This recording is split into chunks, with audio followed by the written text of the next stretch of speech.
नमस्कार, आप देख रहे हैं न्यूज 18। मैं हूं आपके साथ मेनका चौधरी और इस वक्त विधानसभा परिसर से ही लाइव बुलेटिन आप देख रहे हैं न्यूज 18 पर। बात उत्तराखंड की हो रही है और इस वक्त एक चहल पहल मैं आपको दिखा दूं क्योंकि थोड़ी ही देर में यहां पर विधायकों का शपथ ग्रहण होना है। नए विधानसभा सत्र की शुरुआत होनी है।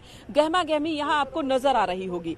तो बड़ी खबर इस वक्त की यही है कि 11 बजे प्रोटेम स्पीकर बंशीधर भगत सभी 70 विधायकों को शपथ दिलाएंगे और विधानसभा का नया सत्र यहीं से शुरू हो जाएगा। और यहां पर देखिए सभी विधायकों के पहुंचने का सिलसिला भी शुरू हो चुका है। बीजेपी के सभी 47 विधायक, कांग्रेस के विधायक और निर्दलीय विधायक, सभी विधायक एक एक कर यहां पर पहुंच रहे हैं और विधानसभा के नए सत्र की शुरुआत होनी है। बंशीधर भगत जो कि प्रोटेम स्पीकर, वो सभी को शपथ दिलाएंगे। तो वो गहमा गहमी चुनावों के बाद, नतीजों के आने के बाद सियासी हलचल बहुत ज्यादा दिलाई है। अब मैं जाके विधानसभा में सभी सदस्यों को शपथ दिलाऊंगा। प्रोटेम स्पीकर बंशीधर भगत को सुनते हैं कि वो क्या कह रहे हैं, क्योंकि उन्हें आज ही प्रोटेम स्पीकर के लिए शपथ दिलाई राज्यपाल ने।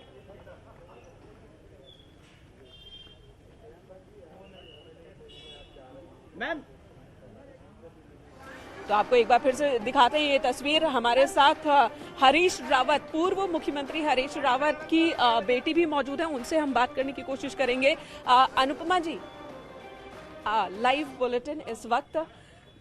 आज से विधानसभा का नया सत्र शुरू होने जा रहा है। आप भी लगता है घर से पूजा वूजा कर निकली हैं? जी, मैं सर्वप्रथम मां गंगा को प्रणाम करती हूं और अपने हरिद्वार ग्रामीण की देवतुल्य जनता एवं कार्यकर्ताओं को प्रणाम करती हूं कि आज मुझे अवसर मिला है और मुझे पूरा भरोसा है कि मां गंगा का आशीर्वाद रहेगा और मैं अपने कर्तव्यों का पालन करूंगी। अनुपमा जी, आज विधानसभा के सत्र की शुरुआत हो रही है। 47 विधायक बीजेपी के होंगे, कांग्रेस की भी भूमिका ठीक ठाक है। मतलब कह सकते हैं एक मजबूत विपक्ष के रूप में कांग्रेस को इस बार जनादेश मिला है। पिछली बार की तुलना में इस बार कहीं ज्यादा अच्छा जनादेश है। तो विपक्ष की भूमिका में क्या पहले दिन से ही कांग्रेस लग जाएगी? बिल्कुल, अगर हमें लोकतंत्र में विपक्ष में बैठने का मैंडेट मिला है तो हमारा जो कार्य है हम उसमें कहीं पर भी कोई कमी नहीं रखेंगे और पूरी तरीके से हमारी कोशिश यही रहेगी कि जनता, प्रदेश का जो है अहित ना हो, उनके जो मुद्दे हैं, विकास के मुद्दे हैं, उनको मजबूती से उठाया जाए और रखा जाए और कार्य। अनुपमा जी, आज दो और बड़े सवाल हैं। पहला सवाल कांग्रेस को लेकर के है कि आज एक मीटिंग होने वाली है, हार की वजहें क्या है ये तलाशने के लिए मीटिंग होने वाली है। दिल्ली से आ रहे हैं नेता यहाँ पर और यहाँ के सभी नेता रहेंगे, सभी विधायक रहेंगे। आप भी उस मीटिंग में मौजूद रहेंगी। उस मीटिंग के बारे में बताइए जरा, क्या नेता विपक्ष का भी फैसला आज हो जाएगा? ये पार्टी अपना जो निर्णय है उसके लिए एक मीटिंग रखी है, फीडबैक लेने के लिए। वो हर पार्टी करती है, वही कांग्रेस कर रही है। अब आगे उस मीटिंग में क्या होगा वो तो वहीं जाके। पूर्व मुख्यमंत्री हरीश रावत, मेरी उनसे भी बातचीत हुई थी, वो दिख रहे थे कि कितनी मेहनत कर रहे हैं, लेकिन कई बार ऐसा लगा जैसे वो अपनी मेहनत में अकेले। बाद में पार्टी ने उन्हें उनका चेहरा बनाया चुनाव के दौरान कि उनके ही नेतृत्व में हम चुनाव जाएंगे। इलेक्शन कैंपेन कमेटी के वो चेयरपर्सन रहे। बावजूद इसके इस बार भी वो अपनी सीट हार गए और पार्टी भी वो जो उम्मीद थी वो हासिल नहीं कर पाई। तो इस पर पार्टी का क्या है और हरीश रावत अब वो क्या कह रहे हैं? देखिए, हार जीत लगी रहती है। बात यह है कि हमने किस जज्बे से कार्य किया। हरीश रावत जी का, क्योंकि वो हमारे नेता हैं और उनका जितना हमने समझा है वो उसमें उन्होंने अपना पूरा जीवन जो है समाज के लिए, प्रदेश के लिए, देश के लिए समर्पित किया है और उसमें वो कमी नहीं रखेंगे। हार जीत आई है, ठीक है, हार आई है, कोई बात है, लेकिन इससे काम में उनके कोई कमी नहीं आएगी। शुभकामनाएं न्यूज 18 की ओर से आपको, काम में कोई कमी नहीं आएगी। पक्ष विपक्ष दोनों पूरी तरह से तैयार। विधानसभा का नया सत्र शुरू हो रहा है। बंशीधर भगत ने क्या कहा वो आपको सुनाते हैं। जो सदन में सीनियर होता है उसको अन्य विधानसभा सदस्यों को शपथ दिलाने के लिए एक प्रोटेम स्पीकर बनाया जाता है। वो तब तक काम करता है जब तक विधानसभा का अध्यक्ष नहीं चुन लिया जाता। सुनील नवप्रभात हमारे सहयोगी भी इस वक्त मौजूद हैं। सुनील, गहमा गहमी एक बार फिर से हलचल, एक बार फिर से देहरादून में विधानसभा में देखने को मिल रही है। आप इस वक्त कहां पर मौजूद हैं और अब बहुत कम वक्त रह गया है जब सभी विधायकों को शपथ दिलाई जाएगी प्रोटेम स्पीकर की ओर से?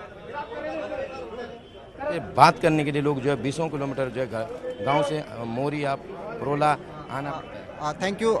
मैंने कहा अभी दुर्गेश जी बात कर रहे थे जो परोला विधान कॉन्स्टिट्यूंसी से हैं और सबसे कम उम्र के बीजेपी के विधायक हैं और मौजूदा असेंबली के भी सबसे कम उम्र विधायक दुर्गेश लाल जी हैं। विधानसभा में हलचल तेज हो गई है। 11 बजे यहाँ पर प्रोटेम स्पीकर बंशीधर भगत विधायकों को शपथ दिलाएंगे। यहाँ पर बीजेपी के 47 विधायक होंगे तो कांग्रेस के 19, बसपा के 2 और निर्दलीय 2 विधायक होंगे। लेकिन उत्तराखंड की विधानसभा में पहली बार पिछले 22 सालों में पहली बार ऐसा होगा जब यहाँ पर 71 जो एक अलग से एक विधायक यहाँ पर निर्वाचित होता था एंग्लो इंडियन समुदाय से, वो विधायक इस बार नहीं होगा क्योंकि वो परंपरा को रद्द कर दिया गया है। तो इस बार पहली बार 70 विधायकों की ये कॉन्स्टिट्यूंसी होगी, असेंबली होगी और अब से कुछ देर बाद यानी कि ठीक 11 बजे प्रोटेम स्पीकर शपथ दिलाएंगे। विधायकों का एक एक करके पहुँचने का सिलसिला भी यहाँ पर शुरू हो गया है। जी ठीक है सुनील, बने रहे हमारे साथ, हम आपके पास लगातार लौटते रहेंगे। और इस वक्त सुनाते हैं कार्यवाहक मुख्यमंत्री पुष्कर सिंह धामी वो क्या कह रहे हैं प्रोटेम स्पीकर बंशीधर भगत को शपथ दिलाए जाने के बाद। और आज ही विधानमंडल दल की मीटिंग भी है बीजेपी की भी। आज भारतीय जनता पार्टी विधानमंडल दल की हमारी बैठक शाम को 5 बजे भारतीय जनता पार्टी कार्यालय में होगी और केंद्रीय पर्यवेक्षक के रूप में केंद्रीय रक्षा मंत्री माननीय राजनाथ सिंह जी और केंद्रीय मंत्री मीनाक्षी लेखी जी पर्यवेक्षक के रूप में रहेंगे। सभी विधायक हमारे पहुंच गए हैं और ठीक टाइम से बैठक शुरू हो गई। सुनील, आपके पास आती हूँ, लगातार विधायकों से आपकी मुलाकात हो रही है और मैं भी यहाँ पर देख रही हूँ कई विधायक तो ऐसे भी हैं जो विधानसभा के अंदर दाखिल हो रहे हैं तो बाकायदा चरण स्पर्श जो कहते हैं जमीन की पूजा करते हुए, माथे से तिलक लगाते हुए धूल को और फिर अंदर जा रहे हैं। सुनील, अपने उत्तराखंड की, अपने काशीपुर का विकास करूं, ये मेरी प्राथमिकता है। आज विधायक जी, आप पहले ऐसे विधायक हैं जिन पर लोगों की भी नजरें हैं और फादर भी आपके साथ साथ आए हैं। आज तक आपके फादर ये सीढ़ियां चढ़ते थे, आज पहली बार पे सीढ़ियां चढ़े, तो कैसा महसूस आप कर रहे हैं? ये जो पोस्ट मैंने इनहेरिट की अपने फादर से, मैं उनका बहुत तहे दिल से आभारी हूँ कि उन्होंने मेरे को ये चीज़ इनहेरिट करने दी है और मैं कोशिश करूंगा कि जिस तरह से उन्होंने ऑनेस्टी से काम किया है, मेहनत किया है, मैं भी वैसे ही काम करूंगा। चीमा जी का क्या टारगेट होगा अपनी कॉन्स्टिट्यूंसी में? पहला क्या काम आप कराना चाहते हैं जो आज तक नहीं? लोकल लेवल के ऊपर कोविड-19 की वजह से काफ़ी काम पीछे रह गए हैं। वो रोड्स के हैं, सैनिटेशन के हैं, वो सारे के सारे काम अब क्योंकि कोविड धीरे धीरे नॉर्मलाइज हो रहा है, कोशिश करेंगे कि वो जो कमियां पीछे रह गई हैं वो पूरी की जाए। शाम को विधानमंडल दल की मीटिंग भी है, क्या सोचते हैं कौन नेता सदन होगा? ये सेंट्रल लीडरशिप और स्टेट लीडरशिप का मैटर है। हम लोगों को जो भी वो डिसाइड करेंगे वो एक्सेप्टेबल होगा। Thank you sir. जी मेनिका जी बिल्कुल, तो जो भी लीडरशिप डिसाइड करेगी वो फैसला सभी को मंजूर होगा, लेकिन यही तो इंतजार है कि आखिर लीडरशिप ने क्या डिसाइड किया है। डिसाइड हो चुका है या अब भी कुछ डिसाइड होना बाकी है, ये एक बड़ा सवाल है। क्योंकि कल दिल्ली में बैठकों का दौर चलता रहा। केंद्रीय गृह मंत्री अमित शाह के आवास पर पहले उत्तराखंड के बीजेपी विधायकों के साथ, नेताओं के साथ बैठक हुई और उसके बाद प्रधानमंत्री नरेंद्र मोदी के आवास पर मीटिंग हुई है जिसमें रक्षा मंत्री राजनाथ सिंह, अमित शाह मौजूद थे और तमाम बड़े केंद्रीय नेता मौजूद थे। वहां पर जेपी नड्डा मौजूद थे और साथ ही साथ बीएल संतोष मौजूद थे। सुनील, आपके पास आती हूं, दो बहुत महत्वपूर्ण, एक कि विधानसभा नए सत्र की शुरुआत हो रही है, उसके बाद बीजेपी विधानमंडल दल की बैठक है और कांग्रेस की भी आज ही मीटिंग होनी है। हार जीत वजह क्या रही, इसको लेकर के मंथन है कि क्यों हारे कांग्रेस, जबकि सब कुछ उनके पक्ष में था। इधर बीजेपी ये बड़ा सवाल अभी बना हुआ है। क्या आपके पास अंदर से इंफॉर्मेशन आ रही है जो नाम चल रही थी चर्चा में, उन्हीं में से कोई है?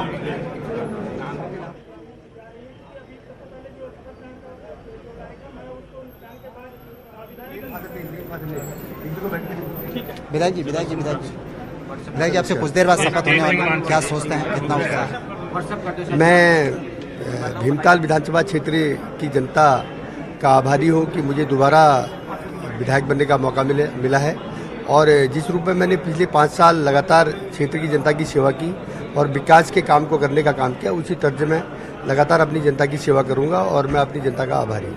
अभी तक आप बीजेपी के एसोसिएट मेंबर थे, पहली बार आप बीजेपी के अधिकृत मेंबर होंगे सदन में भी। शाम को विधानमंडल दल की मीटिंग होने वाली है, क्या उम्मीद है कौन नेता सदन होने वाला है? देखिए, हमारी पार्टी ने, हमारे प्रदेश और केंद्रीय नेतृत्व ने तय कर लिया होगा कि हमारा विधायक दल का नेता मुख्यमंत्री कौन बनेंगे, तय कर लिया होगा और निश्चित रूप से शाम तक रिजल्ट आ जाएगा।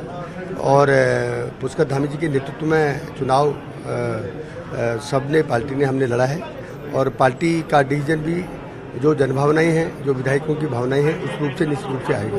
Thank you sir. तो मैंने कहा, आप भीमताल से विधायक थे राम सिंह कैड़ा, जो अभी तक सदन में बीजेपी के एसोसिएट मेंबर हुआ करते थे, लेकिन पहली बार अधिकृत तौर पर बीजेपी के सीट से, चूंकि बीजेपी के टिकट पर चुनाव लड़े हैं, तो बीजेपी के विधायक होंगे। आपने एक चीज़ देखी होगी, हमने तमाम विधायकों से बात की, बीजेपी के विधायकों से भी बात की, लेकिन कोई भी अभी तक भी ये बताने को तय नहीं है कि शाम को जब विधानमंडल दल की मीटिंग होगी तो नेता सदन कौन होगा। हालांकि राम सिंह कैड़ा का रुख आपने देखा कि वो चाहते हैं कि एक बार पुष्कर सिंह धामी को रिपीट किया जाना चाहिए, जिस तरह से उन्होंने कहा कि उनके नेतृत्व में यहाँ पर 47 विधायकों के साथ बीजेपी की वापसी हुई है। लेकिन फिर भी बीजेपी का कोई भी नेता, कोई भी विधायक अभी भी खुलकर बोलने को तैयार नहीं है, यानी कि सस्पेंस बरकरार है और ये सस्पेंस शाम 5 बजे तक तक बना रहेगा जब तक ऑब्जर्वर उत्तराखंड नहीं पहुंच पाते, विधानमंडल दल की मीटिंग नहीं हो जाती, तब तक ये सस्पेंस लगातार इसी तरह देखने को मिल सकता है। जी ठीक है सुनील, चहल पहल तो देखने को मिल रही है और साथ ही सभी इंतजार में है कि मुख्यमंत्री के नाम का ऐलान हो। पार्टी की ओर से जो भी ऐलान होगा सभी नेताओं को, सभी विधायकों को वो मान्य होगा।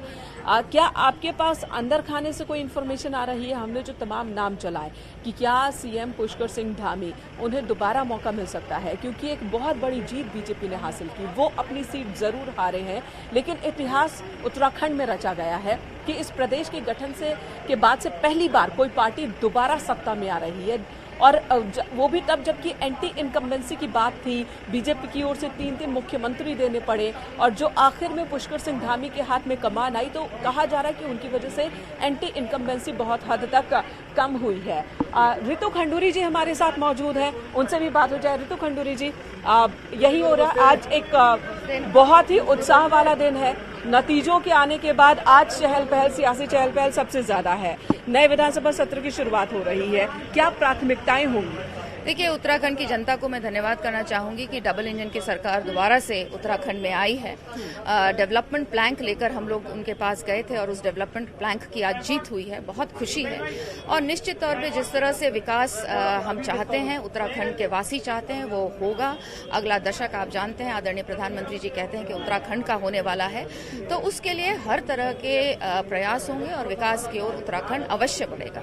एक सवाल बना हुआ है कि इतनी अच्छी विक्ट्री, इतिहास रचने के बाद भी अभी तक हम विधायक दल के नेता का नाम तय नहीं कर पाए हैं, बीजेपी तय नहीं कर पाई। ऐसा है, होली का था, सब लोग होली में व्यस्त थे, अब होली समाप्त हुई है तो हम लोगों को बुलाया गया है। निश्चित तौर पर अब जल्द ही आप लोगों को पता चलेगा। आपका नाम भी उस चर्चा में, रेस में, और आज कहा जा रहा है कि नाम फाइनल हो जाएगा, औपचारिक ऐलान हो जाएगा। देखिए, ऐसा है, संगठन जो भी निर्णय लेगा उत्तराखंड की अच्छाई के लिए लेगा और जो भी निर्णय लेगा हम उसके साथ सब खड़े हैं।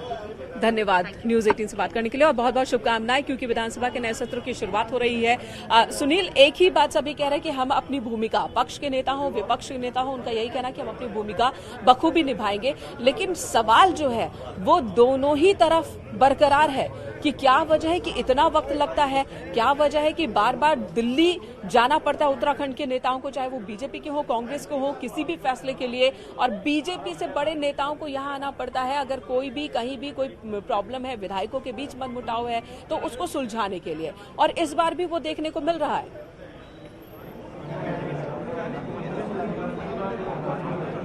देखिए, मैंने कहा बीजेपी के आगे जो टारगेट है 2024 का लोकसभा चुनाव है, इससे पहले निकाय चुनाव है, पंचायत चुनाव है, और आपने पिछली गवर्नमेंट भी देखी 2017 से 2022 तक की 57 विधायकों के प्रचंड बहुमत के साथ होने के बावजूद भी बीजेपी को 2 मुख्यमंत्री बदलने पड़े।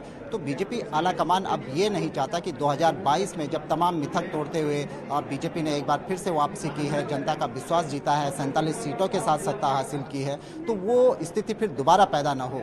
कहीं ये संगठन और सरकार के बीच वजह लग रही है सुनील की 2024 की जो लड़ाई है उसके बीच में उत्तराखंड में कहीं कोई परेशानी ना आए, वो भी तब जब उत्तराखंड से प्रधानमंत्री नरेंद्र मोदी का जो प्यार है, लगाव है, वो जाहिर होता रहा है। तो 2024 से पहले ऐसे मंत्रिमंडल का गठन, ऐसा चेहरा मुख्यमंत्री के तौर पर देना जिसे लेकर कहीं भी कोई मतभेद ना हो, उस फैसले तक पहुंचने में बीजेपी को अभी वक्त लग रहा है।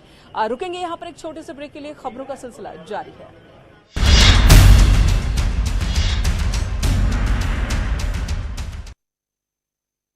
वैक्सीन लगी और अब तक 5,16,470 लोगों की मौत हुई।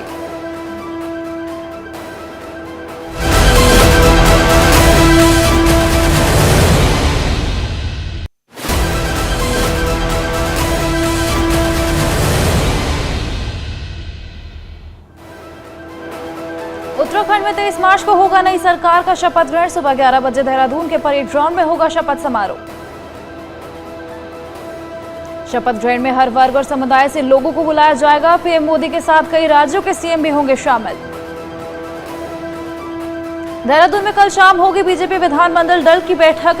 मीटिंग से पहले कल सुबह सभी विधायक लेंगे शपथ। विधानसभा में प्रोटेम स्पीकर बंशीधर भगत दिलाएंगे शपथ। उत्तराखंड में सरकार को लेकर दिल्ली में अमित शाह के आवास पर 1 घंटे तक चला मंथन। अमित शाह के आवास पर हुई बैठक में जेपी नड्डा, पुष्कर सिंह धामी, त्रिवेंद्र रावत समेत कई नेता रहे मौजूद। 4 राज्यों में सरकार गठन को लेकर प्रधानमंत्री आवास पर हुई बड़ी बैठक। अमित शाह, राजनाथ सिंह और महामंत्री संगठन बीएल संतोष मीटिंग में हुए शामिल। 24 मार्च को लखनऊ में बीजेपी विधायक दल की बैठक। सूत्रों के हवाले से खबर, विधायक दल के नेता चुने जाएंगे योगी आदित्यनाथ। उपनेताओं के नाम का भी होगा ऐलान। लखनऊ में सीएम योगी से मिले कश्मीर फाइल्स की टीम। फिल्म टैक्स फ्री करने के लिए मुख्यमंत्री का जताया आभार। राज्यपाल आनंदी पटेल से भी मिली कश्मीर फाइल्स की टीम। राजभवन में करीब 30 मिनट तक चली बातचीत। गोरखपुर से सीएम योगी ने की पल्स पोलियो ड्राइव की शुरुआत। प्रदेश में 3 करोड़ 40 लाख बच्चों को पिलाई जाएगी पोलियो ड्रॉप। सीएम योगी ने कहा 28 मार्च तक चलेगा पल्स पोलियो अभियान। 3 करोड़ बच्चों को पिलाई जाएगी ड्रॉप। लोगों के बीच फैलानी होगी जागरूकता। सीएम योगी ने कहा भारत में कोविड प्रबंधन की नई छाप प्रस्तुत की। कोविड प्रबंधन में यूपी सबसे आगे। अखिलेश यादव ने सैफई में करहल के पार्टी नेताओं से की मुलाकात। नेताओं ने अखिलेश से की करहल सीट न छोड़ने की अपील। अखिलेश ने कहा आजमगढ़ के लोगों से करूंगा बात, पार्टी करेगी आखिरी फैसला। प्रोटेम स्पीकर के लिए राज्यपाल को भेजी गई 17 नामों की लिस्ट में सुरेश खन्ना, जय प्रताप सिंह, रमापति शास्त्री, सतीश महाना और माता प्रसाद पांडे का नाम भी शामिल। प्रदेश में पुलिस बल को मजबूत करने की कवायद। कई यूनिटों ने 900 नए पदों का सृजन। फिंगरप्रिंट यूनिट में 300 नए पद। 8 एयरपोर्ट के लिए 147 नए पद बनाए गए। आगरा में नहाते वक्त नदी में डूबे 3 युवक। इलाज के दौरान तीनों युवकों की मौत। जौनपुर में 2 पक्षों में जमीन को लेकर विवाद। मामले को सुलझाने गई पुलिस पर भी दबंगों ने किया हमला। प्रतापगढ़ में महिला यात्री के साथ रेलवे स्टेशन दुष्कर्म की घटना। पुलिस पड़ताल में जुटी।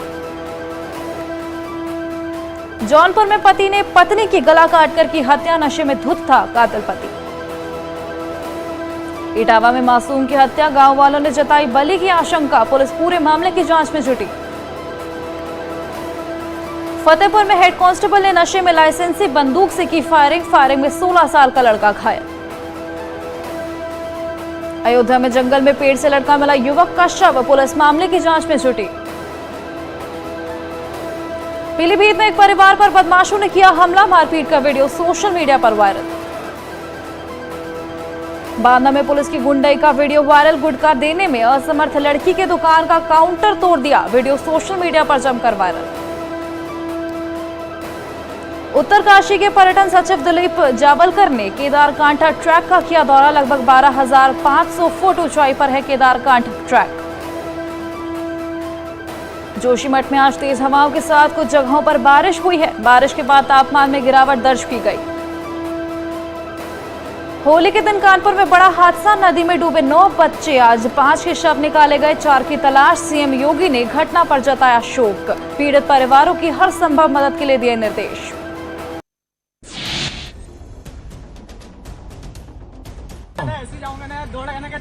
मिलता है मुझे। तो दौड़ क्यों रहे हो अभी? आर्मी के लिए।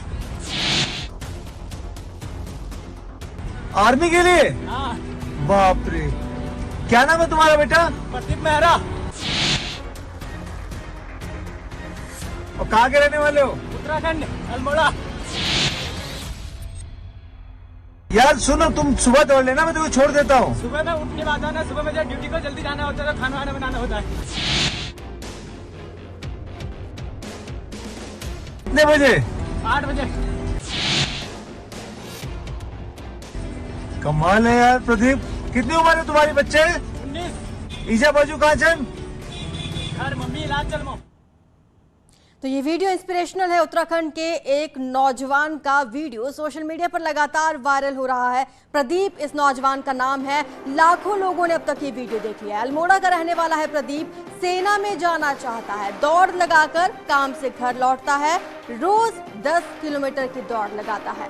नोएडा सेक्टर 16 में प्रदीप काम करता है। उत्तराखंड के नौजवान की ये प्रेरणादायी सोच आप देखिए। वीडियो अभी हमने आपको दिखाया, 19 साल के लड़के का ये वीडियो लगातार सोशल मीडिया पर वायरल हो रहा है। दिन रात मेहनत के दम पर आगे बढ़ने का ये जज्बा आप देखिए। कौशल विकास मंत्री ने भी ये वीडियो शेयर किया।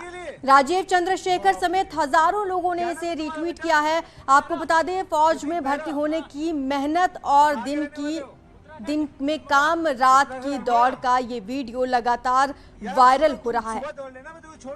दरअसल उत्तराखंड के अल्मोड़ा जिले के रहने वाले 19 साल के एक नौजवान का ये वीडियो है, जिसे कौशल विकास मंत्री राजीव चंद्रशेखर समेत हजारों लोगों ने ट्वीट किया। इस वीडियो में इस नौजवान का मेहनत के दम पर आगे बढ़ने का जज्बा दिखाई दे रहा है। वीडियो के मुताबिक इस नौजवान का नाम प्रदीप मेहरा है, जो अल्मोड़ा जिले का रहने वाला है। ये दिन भर एक कंपनी में काम करता है और रात को रोजाना दौड़ते हुए घर जाता है। वीडियो बनाने वाले ने जब उससे पूछा कि क्यों दौड़ रहे हो, तो उसने कहा कि वो आर्मी की तैयारी में है। अगर वायरल होगी तो कोई बात नहीं, होने दो, गलत काम भावना कर रहा हूँ। हाँ, तो कितना किलोमीटर दौड़ लेता है? 10 किलोमीटर है, 16 से बरोला। बाप रे। और खाना कब खाएगा? खाना बनाऊंगा घर जाके। घर जाके बनाएगा? हाँ। चलो मेरे घर चल, मैं खाना तो बाकी हम लोग खाते हैं ना। भूखा रह जाएगा ना फिर? हैं? बड़ा भाई भूखा रह जाएगा ना। तो बड़ा भाई नहीं बनाएगा तो बड़ा भाई घर में, तो बड़ा भाई बना लेगा। वो ड्यूटी का है, उसकी नाइट ड्यूटी है। अरे बाप रे यार, प्रदीप तू कमाल है लड़का। तो आपको बता दें कि प्रदीप का एक और वीडियो वायरल हो रहा है और आपको वो वीडियो भी हम दिखा रहे हैं। वायरल होने में क्या हो रहा है? गलत काम थोड़ा ना कर रहा हूँ, दौड़ी तो लगा रहा हूँ। अच्छी बात है। नहीं सुनो, पूरे देश ने तुमको बहुत प्यार दे रहे हैं सब लोग, और सब लोग बोल रहे हैं कि कुछ लोग उल्टा भी बोल रहे हैं। कोई उल्टा नहीं बोल रहा, एक भी आदमी उल्टा नहीं बोल रहा। 2-3 लोगों के कमेंट देखे मैंने, बोल रहा था कश्मीर में दौड़ाओ इनको, वहाँ जाके दौड़ना भूल जाएगा, ऐसा वैसा करके कुछ। नहीं बेटा, वो एक आध लोग ऐसे होते हैं, लेकिन मतलब लाखों लोग देख रहे हैं और लाखों लोगों ने कहा कि ये बच्चा बहुत कमाल का बच्चा, ये प्रेरणा है बच्चा, इस बच्चे से इंस्पिरेशन लेनी चाहिए। हाँ, मेरे गाँव में से बहुत लोगों का, बहुत दोस्तों का फोन आ रहा है, भाई तूने तो आग लगा दी, ये कर दी, वो कर दी करके। आर्मी से भी कई लोगों ने फ़ोन किया, तो सब लोग तुमसे बात करना चाहते हैं। तो मैं उनको, मेरे पास भी आया बहुत लोगों का फोन। तो ऐसे लोगों का नंबर मैं दूं क्या उनका? किसका नंबर? तुम्हारा नंबर दूं? हाँ दे दो। ठीक है, तो क्या कहना चाहते हो देश के लोगों को? कहना चाहता हूँ, मेहनत के आगे तो दुनिया झुकती है बस। तो ये वीडियोस हमने आपको दिखाया। उत्तराखंड के अल्मोड़ा जिले का रहने वाला है ये प्रदीप नाम का युवक, और लाखों युवाओं के लिए प्रेरणा स्रोत बन गया है। रुकेंगे छोटे से ब्रेक के लिए, जल्द हाजिर होंगे।